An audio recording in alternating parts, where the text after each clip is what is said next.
Vamos começar com a punção aspirativa por agulha fina, que é popularmente conhecido como punção ou PAF.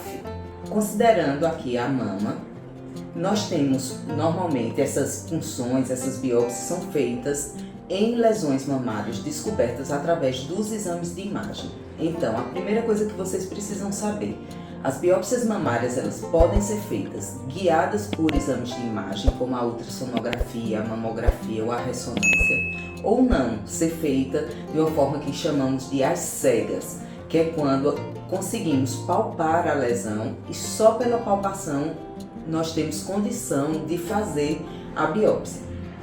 Então, a PAF, que é a que utiliza a agulha fininha como essa aqui, ó, que é uma agulha é a mesma agulha que é utilizada para fazer coleta de exame de sangue. Por exemplo, existem agulhas específicas, material específico, alguns tipos de pistola, como nós chamamos os dispositivos, que nos auxiliam no procedimento, mas é usual que o mastologista, o radiologista, o médico que realiza esse tipo de procedimento prefira usar diretamente uma seringa comum. É o meu caso, por exemplo. Eu sempre faço, é um procedimento muito comum de ser realizado e eu prefiro fazer com seringa mesmo, tá certo? Então, como é que é feita a PAF? Primeira coisa, a punção aspirativa por agulha fina, ela pode ou não ser precedida de anestesia, tá certo? Então, em algumas clínicas vocês vão ver os médicos utilizarem o anestésico e em outras não. Por que que não é sempre que a gente utiliza? A punção, a PAF, ela, por ser um orifício fininho, ele não faz a retirada de fragmentos da lesão.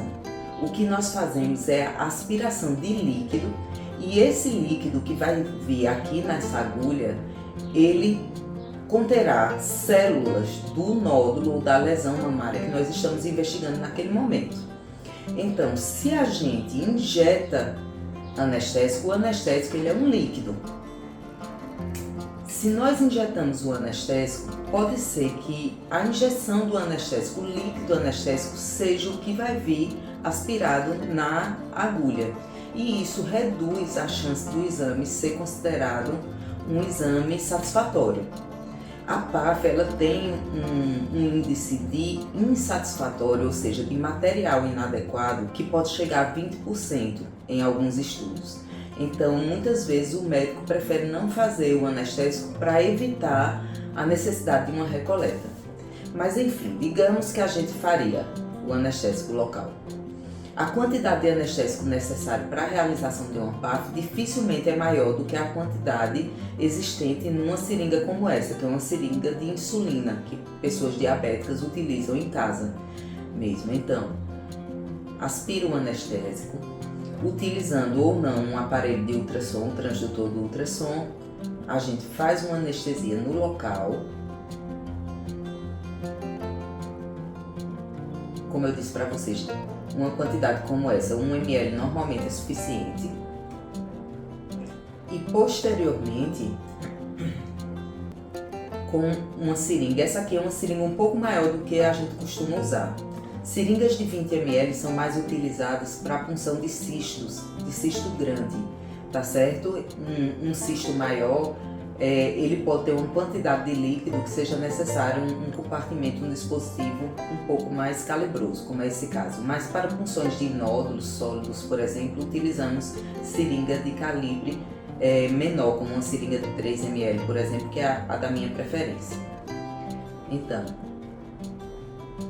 no local onde foi realizada a anestesia local, introduz a agulha, realiza um vácuo e quando realizado esse vácuo, o conteúdo do cisto vai vir por efeito negativo, por força negativa, ele preenche a seringa e então está concluída a punção de um cisto.